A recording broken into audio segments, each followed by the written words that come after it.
रामराम मंडळी, तुम्हा सगळ्यांना जगदंबा JVS चॅनलला स्वागत आहे.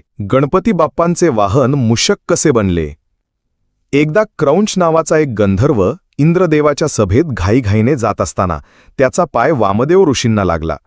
यामुळे क्रोधित झालेल्या ऋषींनी त्याला उंदीर होण्याचा शाप दिला.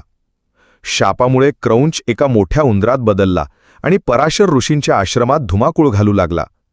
तो आश्रमातील धान्य, कपडे आणि ग्रंथ कुरतडून ऋषींना त्रास देऊ लागला. सर्व ऋषींनी त्या उंदराला पकडण्याचा खूप प्रयत्न केला, पण ते अयशस्वी झाले. शेवटी त्यांनी विघ्नहर्त्या गणेशाची प्रार्थना केली. तेव्हा गणपतीने आपला पाश फेकून त्या उंदराला पकडले.